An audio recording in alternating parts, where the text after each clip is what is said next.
Six games, 6 of your losses have come by less than a score. From a 35,000 foot perspective, how do you fix that? How do you overcome that? Why does that? Yeah, it's both encouraging and frustrating. It's a little bit the nature of the NFL. I mean, they want every game to come down to the last possession for a number of different reasons, but it makes your margins really small. And you got to fight for every little inch, whether it's coaching or technique or scheme or play calling. You make one or two plays, and 6 games ended differently. And so I think that's where the focus comes. I think that's where you kind of lock in on the little details of what you're doing and why you're doing it and why it makes such a difference. You keep pointing it out, and you keep trying to improve collectively. And I think we've done a really good job of that. We need to continue it because we need to start to flip some of these.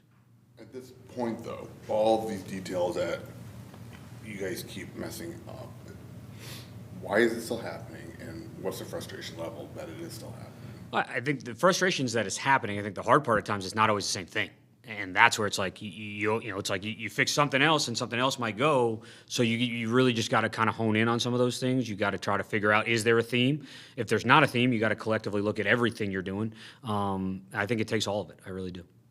You take us through the play after Mike makes the 31-yard reception and just the approach, maybe not choosing to spike it and stop the clock and then going with the play instead and then kicking the field goal. Yeah, I think there was, 35 seconds left. So my mindset right there is I'm going to keep calling plays as quick as I can. Typically for me, even after an explosive, I would expect 20 seconds off the clock, 20 to 22. Unfortunately, I think it ended up being about 3 or 4 seconds longer than that. And that was the difference between probably getting another opportunity at the end zone and only having the one shot. But I do like kind of the chaos of that situation, I think benefits us. It creates more one-on-ones. It doesn't allow them to necessarily get into a pressure check or an end-of-game call where they can kind of dictate, like they did at the end of the half a little bit, what looks we have or what protections we need to get into. Felt like we kind of had an opportunity to get a one-on-one to Mike or Trey, two of our best players out there in that moment, but would have liked to see about 3 or 4 more seconds on the clock when we did that. I think that was kind of the disappointing part, and the part we'll focus on in the room is like, hey, we got to operate just a little bit quicker, and as we talked about those details, sometimes 2 seconds is all the difference.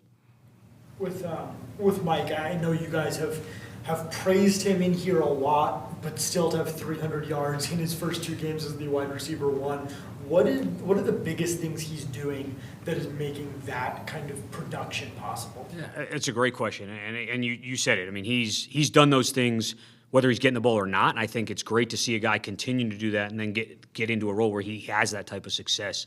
I think the biggest things are kind of the violence and pace at which he plays the game. He's extremely decisive of a route runner, plays very physical brand of football. He attacks the football, very physical at the top of the route. Like even on that double move, there was contact coming out of the break there as he got into that route, was able to push through it and go get the football, which is huge. Drew the penalty on the ball he almost came down with on the 3rd down earlier in the game. And I think it's those type of things that have allowed him to have that level of success and that allowed him to produce the way he has here these last 2 games. JG had mentioned yesterday that he could envision tweaking the offense even when Lamar was back to make sure that Mike continues to get a lot of looks. What could that look like? I know Marvel is your wide receiver 1, but what are the things that you can do to create more touches for Mike? Yeah, again, move him around in the formation, continue to put him higher in the progression. I think, whether it's in the run game or the pass game, when you produce in this league, we're going to give you more opportunities to continue to do that. I think that's our job as coaches. I think that's always got to be the case. After the game Sunday, both Jonathan and Jacoby were talking about how that last play of overtime, they were going for the win. What's the difference between going for the win then compared to in regulation when you could have 6 seconds left? You could have gone for the win there. So Let's talk 2 different situations there. 6 seconds left for me outside the 10-yard line, I think is a little hairy, just personally. With any amount of time left, there's kind of a yard line where you say, outside of that yard line, we're good. Inside that yard line, we're good. Outside of that yard line, we're flirting with fire. And the last thing you want to do is not get a kickoff in that situation. I think that's your number one goal as an offense is make sure that we kick the ball before the game ends. So as you get closer to that line and you're not at the yard line that you've deemed you need to be at, I think you got to stay true to that, no matter what your emotions may tell you in that moment. I think that's kind of the first thing. So in terms of going for the win, we're playing for the win. We have to play smart, though. There's 3 seconds left on the 12-yard line. You're certainly not throwing it. The game would end as there's a line there where you say, okay, we feel good and we can go for it. And then as it pertains to the last play in overtime, it was 4th and 4.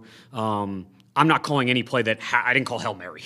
You know, it's not like this is just a chuck it to the end zone. We're going to call plays, and depending on what coverage they play, that's going to dictate where the ball goes. I mean, there's guys underneath, there's guys running shorter routes based on the coverage they played and where their safeties were. That's where the ball probably should have gone. It was a great opportunity to go win the game in that moment, which I was excited to see that ball go up. A lot of contact and didn't come down with it, you know, and that's the reality of the game. But I think that's true with a lot of third downs, you know. Even if you look at earlier in the game, like the one Mike caught for the big play or got the penalty and almost caught for the big play, there's guys underneath. There's guys deep. There's one-on-ones. We want to give the quarterback options and attack coverages and personnel that we think we're getting. Doesn't always mean we're going to get the exact look. When we do, the ball goes certain places. Other times it goes others. With Trey, he's on that streak right now where he's had at least 5 catches in 13 straight games. I'm curious, like, I don't think you guys are going into any game saying, well, we got to get him at least 5 catches. And we all know that he's going to be one of the top targets anyways. Does that streak impress you at all because of how much he's going to be targeted anyways? Or is it impressive that he's been able to be that productive over this amount of time? Yeah, I think it's very impressive, mostly because there's a lot of great tight ends that have played in this league, and only one other guy has tied the streak, I think. So it's extremely, I mean, just by that nature alone, if you're doing something that other guys in this league haven't done for an extended period of time, it's extremely impressive. You know, from our standpoint, in terms of, you know, are we getting him the number? It's never crossed my brain. You know, I want him to touch the ball more than 5 times probably every game, regardless of the streak, if that makes sense. I'd like him to touch it 10 times or 15 times because he is as talented as he is and plays the game the way he does and has such a big impact for us. With that last play that you mentioned, you and Jacoby and JJ have all said you like the decision to go deep there. Why is that, in that situation, a better option than I think it was Michael Carter in the flat or Dortch on that check down there? Yeah, and you know, again, those are guys underneath, so if everything sinks out and you don't have the big answers, you're going to like those checkdowns. And at times we've hit those for conversions and for first downs, but when they give you the look and you got the matchup you think you like, you got to take advantage of those opportunities. There were a couple different variations of like 13 personnel that you guys played out there where a couple tight ends were out wide, I guess. What advantage do you think that gives you going up against the defense? A couple different versions, and it depends on the personnel. You know, I think the nice part about the guys we have, you look at Trey, you look at Elijah, like those are guys that run routes really well, can spread out a defense, but it can also block in line. And so how do you defend us? So the bigger they get on defense, the more it advantages us to spread them out, put bigger bodies in space that we feel like we're more athletic than, and to create that indecision when you call a defense, say like, hey, can we adjust to this set, and do we have to handle that set, or we got to deal with empty, or we got to deal with motion. I think that puts a lot of indecision and kind of limits, in my mind, hopefully what a defensive coordinator can do when that personnel's on the field. When you have a situation like you do at running back where Trey and James are out, and now Amari happens to be out, and even Bam got banged up there, like, do you have to significantly like pay attention to the personnel and at this example running back where you're like what you're calling and what you're doing because of that? Yes and no. I mean, certainly in game, if you start losing guys, there's the reality of like, do we have, like if we lose the next one, do we still have a running back on the roster? Like who's going in to pass protect on third down, all those things. And those conversations do happen. You know, if a guy goes down the middle of the game, I think of the Colts game, I think at one point we might have only had 1 or 1.5 guys healthy for a small period of time. As it pertains to what we're calling or what we're emphasizing, it's certainly what does that guy do well? Where are our best players now on the field to affect the game? I think a lot of those things go into not only how it's game plan, but how it's called throughout the weekend on Sunday. How deep into your passing playbook have you gotten throwing so many over the last couple weeks? Yeah, deep at times. I think the other reality of what you do, and to me this is when you're good at things, is you take what you've done and try to find different ways to dress it up. Maybe something we did out of 11 early in the year, we do out of 13 and we spread it out and it looks the same. Maybe we do it out of 12. Maybe we do it out of a different motion. Maybe we put people in different spots. I think that's a big part of being dynamic in both the run and the pass game. And when you get good at something, you start to do it more. You have to find more things to protect it, more ways to dress it up, and potentially more complements to it so that people aren't just locking in on, all right, hey, it is a pass game. We're going to stop these routes, and we're good. We have to continue to evolve as we get through that. I know you mentioned that the details that are going wrong might be different week to week, but overall big picture on the season, why do you feel like the running game has taken such a significant step back? Like, what are the main causes that you're seeing that's making that happen? Yeah, I mean, again, I think we talked about this a little bit in the pass game earlier. I think it takes everybody. If you're going to be good in the running game, we got to scheme it right. I got to call it at the right time. We need to generate movement. We need to put the ball where it needs to be put, and at times you got to make some guys miss to be really dynamic in the running game. So I do. Just looking at it, and we have time at times to go back and glance at things, see what we're good at. I think it's a lot of those different factors, and when you put all those on top of each other, you kind of get the results we have. But we got to figure it out, and it starts with me. I got to be better for the guys to make sure I'm putting them in the right position, to make sure that we're more productive in that area of the game plan.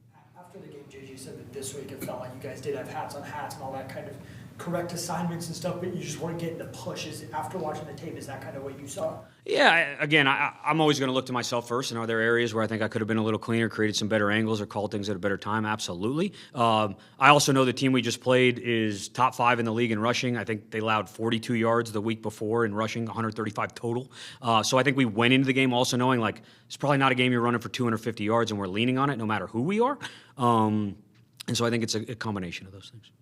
How have you felt Isaiah Adams has done stepping back in? What were some of the things you wanted to see him do, taking on that role? Yeah, I think the confidence is a big piece of it. Communication, making sure that we're assignment sound, that we're going the right direction, that we're talking to the other people around us. And then that movement piece is big in both the run and the pass game. A lot of, to me, football is, did you win your one-on-one?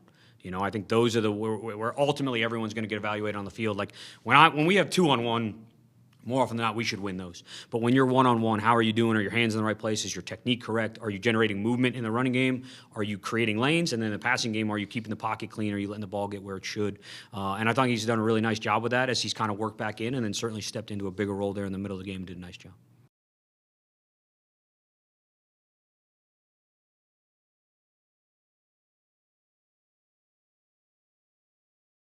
What goes through your mind when big men make touchdowns like Walter Nolan? Big men, small men, usually defensive touchdowns. My concern is that they don't over-celebrate because we're right back out there. So, I'll usually get on the headset like, hey, calm them down fast and get them ready to play. And this past time when I said that, I think someone mistook that as there was a penalty and we were back up. They're like, oh, man, no, what happened? I was like, no. Just reset them quick and get them ready to go back out there. So that's usually where my mind goes. So is that after a touchdown, or is that celebrating after all the? No, touchdown, because we're right back up. Yeah. What was going through your mind? You talk all the time about getting turnovers, and to have a game where you have 4 of them that came in big situations. Obviously, Garrett saved a score. Like, what's your analysis of that? Like, yes, let's do it some more. Or do you try and enjoy a game like that? Yeah, we always want to go out there and create takeaways. It's something that you need to celebrate. And it's something you got to continually harp on and practice it. And I think, the reason you see it show up on Sunday is you got to make it happen throughout the week in practice. And, I felt like we've been doing that, attacking the ball, off ball carriers, through the air. It makes our offense better, when we're constantly attacking the football. And, it takes that for it to happen on Sundays. Last week, it was either you or JG who was talking about the difference of, I think we were talking about Jacksonville's defense of, they're not just getting interceptions, they are earning them, right? If it's not just kind of being in the right place at the right time, but how they're playing defense. And some of the turnovers were pretty athletic. Buddha's an ADG and Garrett jumping the receiver. You were just talking about some of the things in practice. Is it those specific things you're working on for the difference of getting an interception versus earning one, or is it something else that, like in a game, that allowed for those? It can depend on the play. Like, Buddha's, for example, goes into film study. Technique, obviously, was a huge part of that with how he played off the quarterback, but he knew the route based on how the route's deployed in the formation.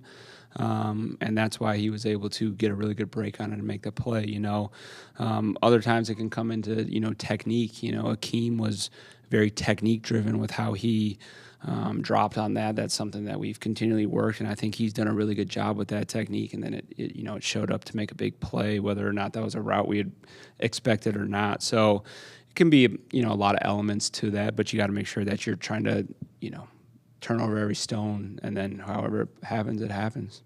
It seemed like in the first half in particular, you guys created a ton of problems for them with your creative blitzes, especially on third down, obviously the Nolan touchdown. Why do you think that those creative blitz looks were working better in this game than maybe when you guys bring a lot of those? Yeah, every game is different, and that's kind of the adaptability piece that we have week to week of how do we want to build the pressure package in order to try to take advantage of whether it's matchups or the quarterback or their protections. So, that one happened to take advantage of some of their protections, but it's going to look different every single week. Buda had cited as a key last week going in the disguises by the defense. And when you have 7 along the line of scrimmage there, is that part of that? Yeah, equation? absolutely. Yeah. 7 up, trying to make, certain things happen in terms of protection or making the quarterback think he's hot or make him think he's got a throw that he doesn't have. So it's kind of, I always say third down's a little bit of a matrix, right? Because you're trying to piece a lot of elements together in terms of the quarterback in the pocket, what the quarterback has seen down the field, where he wants to go with the ball, taking away receivers, exploiting matchups or exploiting their protection rules. So, you come up with a list of all these different things that you want to try to get done, and then you try to kind of mesh it together. And really we can only do that because of the players we have in terms of the intelligence and being able to take that in week to week and execute it, but then also just the versatility of some of those guys' skill sets. With some of the tweaks to how you guys used your cornerbacks, JG said that he thought Denzel had really earned a larger role. Mm-hmm. What things has he shown you to earn that larger role? Consistency, in terms of just always doing the right thing, playing with good technique, and, just reliable. On the flip side, what does Max need to do better to get back on the field a little bit more? Just continue to improve on his technique and consistency. It's everybody. As a defense, we need to improve on our consistency. But Max can go out there and play winning football. Absolutely, it's a matter of doing it all the time. You guys have lost 6 of your 8 losses by less than a touchdown. What can the defense do to reverse that? Yeah, I think we got to marginally improve in a lot of different areas, there's points in that game where we could execute better or coach things better and honestly, keep points off the board, and that can create a different outcome. So critically looking at those things in terms of what could we have done, whether it was in the fourth quarter, you give up a touchdown drive, or it's in overtime, or it's back in the first quarter, first drive of the series. What could I have done better as a play caller? What could we have done with our execution better? Keep points off the board. It's a 60-minute ball game, like it's the NFL, and where you got to just win between the margins and continue to work to improve those, and you should see some wins if you improve. When you face a team that has a kicker whose range is just crazy deep, how does that kind of affect how you? Situational ball more than anything in terms of how you're going to play 2-minute drives or third downs that are maybe a little bit more XL, kind of in that fringe zone. It's the biggest thing. Picture, that's there was a stretch where it was 3 games lost by a game-winning field goal. Have you found that just with the strength of kickers the last couple of years and their range that you're having to call a defense differently because of the power of the legs around the league? Yeah, I think it's kind of the same answer. Like, it is very situationally driven, talking about, 2-minute drives and just what yard line are you defending? Yeah, you got to take that in consideration. He's now played every snap for the last couple games. His development, can there be big strides, or are you just looking for little incremental things as we go because he's still learning so much? Yeah, there could be big strides. There could be things that he's got to improve on. Honestly, taking it day by day on how can we get him playing at his best. One day at a time. What's the emphasis for today? What do we really need to improve on? And I know he'll continue to get better because of the work that he puts in. So, Christian pours a lot into him, and he reciprocates that and more. So he's a really good pro in that terms. Like, we're going to get everything out of him because of what he puts into it. Christian calls him a perfectionist. How important is it to have that mindset as a Mike backer? It's important. I think it's important in this game. Everyone's got a little bit of a different mindset, and I think as coaches we have to know when you're a perfectionist, there's going to be things that they're in some ways that they're not going to ever reward themselves for good things that they do, because there's always the one thing that they wanted back. And so, we have to make sure that they understand, Cody in this instance, like, dude, you did this really well. Like, yes, this one right here needed you to do whatever, because that's the one that's going to keep him from sleeping at night. You know, I know that. Like, oh, man, I couldn't sleep last night. Remember when I set the front the wrong way? It's like, yeah, yes, it's okay. Like, you remember all the other plays that you did really well? So it's a good mindset. Not everyone has to have that mindset, right? Everyone's different, and there's not a right or wrong way, but he definitely has that. When did you first notice that kind of mindset from him? Right away. Yeah. I mean, honestly, we probably had a little bit of a sense of that when we drafted him, that he was that kind of caliber guy. Where do you start with the quarterback this week, the approach to? Both. You got to be ready for both. So, yeah, simple as that. How deep do you have to go back? Brett Boyer hasn't played a lot in the last couple of seasons. Probably back to, 2014 when he was with JG. No, I'm just playing. We go back with, both people and situational stuff with what we feel like we need to. But you got to be prepared for in the NFL, you got to be prepared for multiple people. So. What is the toughest part of Baker's game to defend? I would say it's the combination of arm talent and mobility. Just because he can stand in and deliver, but then, he is tough as nails and he can get out of a lot of stuff. So when it's not open, he is going to play the down till he can't play the down anymore. He doesn't throw in the white towel much and throw it out of bounds. He's going to try to extend and use his legs to run or make plays down the field, and it's impressive. So I would say that's a challenge with him. I know there's things that you always say that don't show up on the stat sheet, but with Darius, what can he do to impact, or what does he need to do to impact the pass rush, impact more as a pass rusher?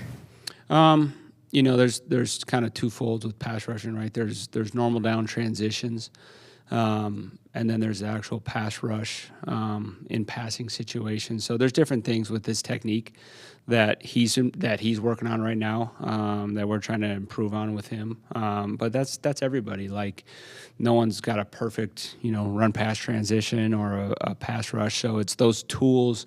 What is he really good at, and how do we get him to deploy those tools in order to affect the quarterback? It's really what it comes down to. Is there one of those two areas where you feel like he's been maybe ahead of the other? Ahead of the other. You say run to pass. Oh, you're saying which one is he better at? One of those where he's like, maybe a step ahead of where he is in the other area? No, I wouldn't say that. I would say that you generally don't see like one guy, someone really good at one and not the other. There's a lot of carryover between the two, but I wouldn't say like there's an imbalance there.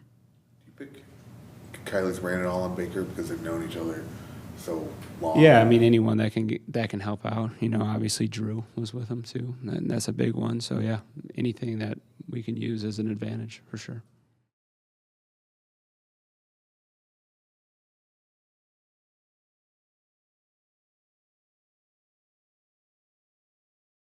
Obviously wanted to make a move at punter to get better. It seemed like Matt did a really nice job. Just your thoughts on his first game. Not only did he seem like he punted well, but obviously you guys were able to down the ball a few times inside the 20. Yeah, it's about improving the production of the group, and there wasn't. I said it last week. Pat did everything that we asked him to do. Our football team has changed quite a bit, since we first acquired Pat, and some of the things that we felt like were strengths of the guys who are playing now. We felt like Matt was a little bit better suited to do that. The results, for the most part, were good. I think there was 4 inside the 10, 2 inside the 5, and 42-7 net against the guy who's been in the end zone 3 times so far this season. One of them got called back, but that's a good punt return group. It's a good unit, period, from a return standpoint. And I thought Matt hit some good punts. Some fortunate bounces for us with the ball, which played into it. But Max Melton being added to the gunner mix, I thought he definitely showed up as well. It seemed like the operation with him moving into holder was pretty clean too. Yeah, I thought all the holds were clean. One of the snaps was a little bit higher. He got the ball down. But yeah, I mean, they were surprisingly pretty comfortable with each other after the first time that they worked. Matt has a lot of experience. Chad's not. Some guys are a little bit more opinionated on how exactly they want the ball and kind of where the forgiveness is. I think Chad's a good communicator from that regard, and Matt's held for similar style kickers. You mentioned Max, and we talked to JG about, the changing in his defensive snaps, but it did seem like he made a huge difference, had a really nice game. What does he bring to that gunner spot that makes him so good? Same stuff he brought last year. I mean, if Max is playing 60-plus snaps of defense, like that's a hard ask for him to be a starting gunner as well. Some of the stuff that we kind of got wind of earlier in the week was they were going to play some things differently, and whether he played 5 snaps of defense or 50 snaps, until it became defined that he was going to be out there for a while, we were going to use him as long as we could. Max is fast. Max is competitive. He's got good ball skills. He's a good tackler. There's a lot to like about that player. What happened on the short missed field goal? Was it just a push, or was there anything wrong with the operation? There was nothing wrong with the operation. He pushed it to the right.